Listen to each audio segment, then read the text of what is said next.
ആധുനിക കാലത്ത് ഏത് വെല്ലുവിളിയെയും നേരിടാൻ കഴിയുന്ന പോലീസാണ്, അത് ഏറ്റെടുത്ത് നിർവഹിക്കാൻ കഴിയുന്ന പോലീസ് സേനയാണ് കേരളത്തിലേതെന്ന് എല്ലാവരും അംഗീകരിക്കുന്ന കാര്യമാണ്.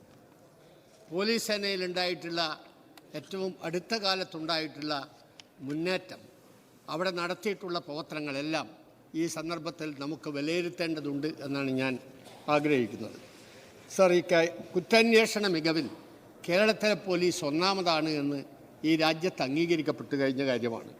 അതുപോലെ തന്നെ അത് കഴിഞ്ഞ ദിവസം ഒട്ടേറെ കേസുകളിൽ ദീർഘകാലമായി കുറ്റക്കാരെ കണ്ടെത്താൻ കഴിയാത്ത കേസുകൾ കുറ്റവാളികളായ ആളുകളെ കണ്ടെത്തി അവരുടെ പേരിൽ നടപടി സ്വീകരിക്കാനും നിയമത്തിൻ്റെ മുമ്പിൽ കൊണ്ടുവരാനും ആവശ്യമായ നടപടികൾ സ്വീകരിച്ചത് ഈ കാലഘട്ടത്തിലാണ്. സർ, പോലീസ് നയം, ഇടതുപക്ഷ ജനാധിപത്യ മുന്നണിയുടെ പോലീസ് നയമെന്ന് പറയുന്നത് ജനപക്ഷ നിലപാട് സ്വീകരിക്കുന്ന നയമാണ്. ആ നയം സ്വീകരിച്ച് മുന്നോട്ട് പോകുമ്പോൾ കേരളത്തിലെ മഹാഭൂരിപക്ഷം പോലീസ് സേനയിലെ അംഗങ്ങൾ സ്വീകരിക്കുന്ന നിലപാടുകൾ കേരളത്തിൻ്റെ സംരക്ഷണത്തിന്, കേരളത്തിലുണ്ടായിട്ടുള്ള ദുരന്തകാലങ്ങളിലെ പ്രശ്നങ്ങൾ ഇടപെടുന്നതിന് എല്ലാം ഏറ്റവും മെച്ചപ്പെട്ട രീതിയിൽ മാതൃകാപരമായ പ്രവർത്തനമാണ് നടത്തിയത് എന്ന് നമുക്ക് കാണാൻ കഴിയും. സർ, ഇവിടെ നമുക്കെല്ലാവർക്കും അറിയാവുന്ന കാര്യമാണ് കോവിഡ് കാലത്തെ പോലീസ് സേനയുടെ സേവനം.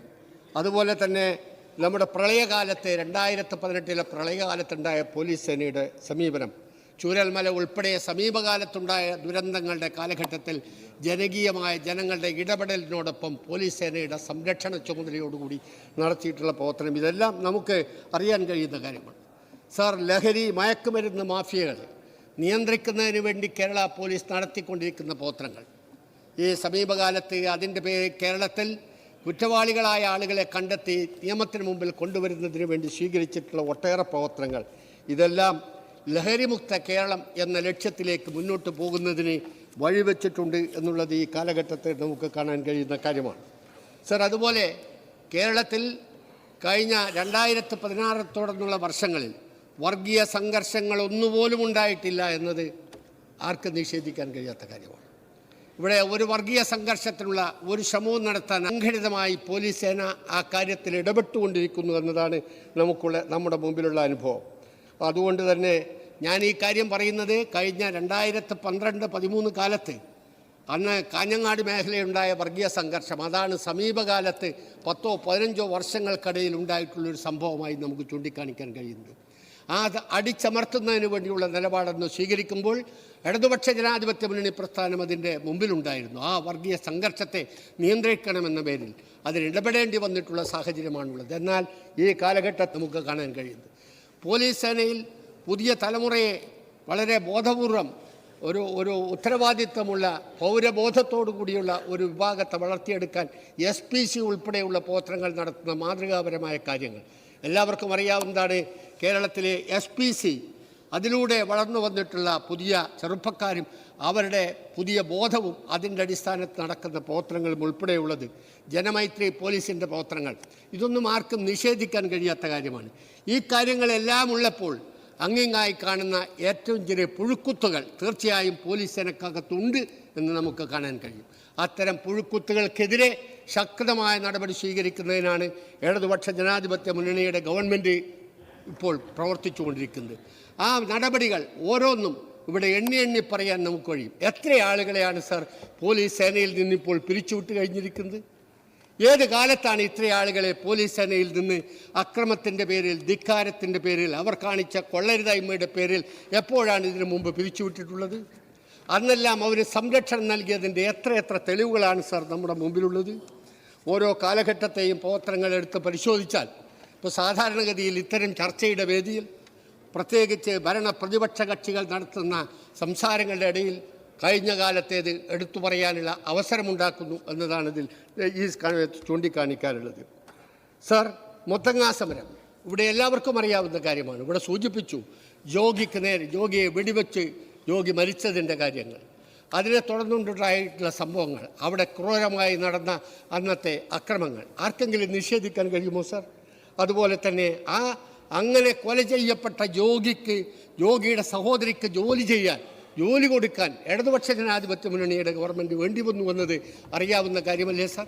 ഇതിനു മുമ്പ് ആരെങ്കിലും അത്തരം ഒരു കാര്യങ്ങൾ ഇടപെട്ടിട്ടുണ്ടോ?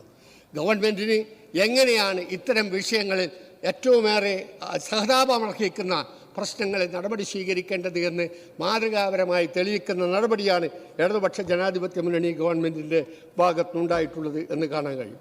സർ, 2012-13 കാലഘട്ടത്തിലെ ആ കാലഘട്ടത്തിൻ്റെ പ്രത്യേകതകൾ എല്ലാവർക്കും അറിയാം. അന്ന് ഷോക്കടിപ്പിച്ച് പിടഞ്ഞുകൊണ്ടിരുന്ന മനുഷ്യരെ കണ്ട് രസിച്ചു തുള്ളിയ പോലീസുകാരുണ്ടായിട്ടില്ലേ സർ? ഞാൻ നേരത്തെ പറഞ്ഞതുപോലെ പോലീസ് സേനക്കകത്തുള്ള ഇത്തരം ക്രിമിനലുകൾ എണ്ണത്തിൽ കുറവാണെങ്കിലും അവരുണ്ടാക്കുന്ന ഭീഷണിയും അവർ ഉയർത്തുന്ന പ്രശ്നങ്ങളും ഏത് കാലത്തും ഉണ്ടായിട്ടുണ്ട് എന്ന വസ്തുത നിഷേധിക്കാൻ കഴിയാത്തതാണ്. ഷോക്കടിപ്പിച്ച് അതിൻ്റെ ഇടയിൽ പിടഞ്ഞു വീണ് കരയുന്ന ആളുകളെ കണ്ട് ചിരിച്ച പോലീസ് ഓഫീസർമാർ, പോലീസ് മേധാവികൾ ഉൾപ്പെടെ ഉള്ള കാലമായിരുന്നു സർ അത്.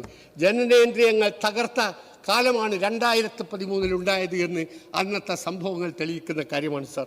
ഏത് കാലത്തും ഉണ്ടായിട്ടുള്ള കുറവുകൾ ആ പോലീസ് സേനക്കകത്തുള്ള ഏതാനും ആളുകൾ കാണിക്കുന്ന കൊള്ളരുതായ്മയുടെ, അവരുടെ ധിക്കാരത്തിൻ്റെ, കാടത്തത്തിൻ്റെ ഫലമായിട്ടുള്ളതാണ് എന്ന് അംഗീകരിക്കുകയാണ് എല്ലാവരും സ്വീകരിക്കേണ്ട കാര്യം.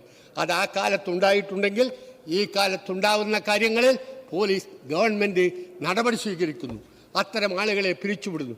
സർ, പിന്നീട് എന്താണ് ഇങ്ങനെ ഒരു കുറ്റാരോപിതരായ ആളുകളെ ഉടനെ പിരിച്ചുവിടാത്തത് എന്ന് ചോദിച്ചാൽ, നിയമപരമായി സർവീസിൽ നിന്ന് പിരിച്ചുവിടണമെങ്കിൽ സ്വീകരിക്കേണ്ട നടപടിക്രമങ്ങളെല്ലാം ഉണ്ടെന്ന് അറിയാവുന്നവരാണ് നമ്മളെല്ലാവരും.